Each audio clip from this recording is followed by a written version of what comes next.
La production intensive de maïs en Côte d'Ivoire, bientôt une réalité. Le ministre d'État, ministre de l'Agriculture et du Développement rural, Kobena Kwasi Adjoumani, et les acteurs de la filière sont sur le terrain. Gogokro, nous sommes dans la sous-préfecture de Yamoussoukro. Ce site de 500 hectares sert de lancement de ce projet ambitieux qui consiste à produire plus sur une petite parcelle. Passer de 2 tonnes à l'hectare à environ 15 tonnes. Le président de la filière maïs y croit fermement. Nous voulons avoir une recherche de haute valeur ajoutée pour changer et corriger les impairs de nos prédécesseurs. Aujourd'hui, nous avons 7 millions de tonnes qui nous sont demandées par le continent asiatique. 1 500 000 tonnes pour la CEDEAO. Le marché intérieur, 1 500 000. Vous voyez, 10 millions de tonnes. Or, notre capacité de production, ce n'est qu'à 1 100 000 tonnes pour pratiquement 500 000 hectares. Et des rendements encore faibles, 2 tonnes et demie. Avec 7 millions de tonnes simplement, par rapport à l'importation, voilà 14 milliards de francs CFA que chaque 3 mois, l'interprofession maïs peut injecter dans les caisses de la Côte d'Ivoire. Pour réussir le pari de la croissance, des partenaires, il en faut.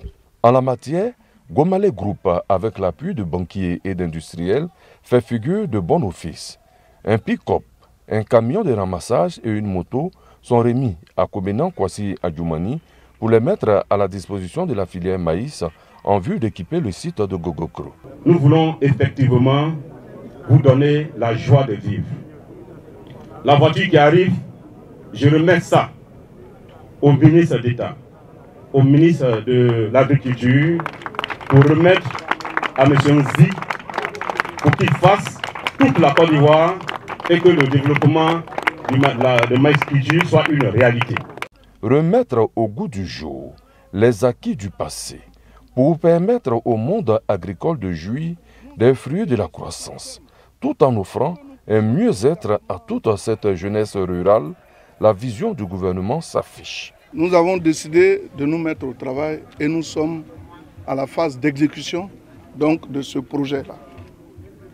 Nous sommes venus ici sur des espaces aménagés en son temps par le président Félix Houphouët-Boigny qui avait une vision dont l'objet consiste à se mettre véritablement au service de nos producteurs. Aujourd'hui, le président Alassane Ouattara veut réveiller tous ces projets parce que lui aussi, il s'inscrit dans la vision du président Houphouët-Boigny. Il ne veut pas laisser tomber le travail important que le président Houphouët a fait. Vous avez vu, on était dans le Solomon, un grand barrage qui a été fait par le président Houphouët-Boigny, mais qui a été abandonné. Le président, avec plus de 16 milliards, est en train de réveiller ce projet. Ici aussi, il nous a donné des instructions fermes pour que nous puissions véritablement travailler avec les uns les autres. Et Dieu merci, on a des partenaires privés qui sont prêts à nous accompagner.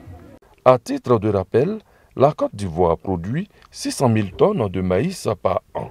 Le projet de production intensive qui va s'installer dans tout le pays fera à coup sûr exploser les chiffres.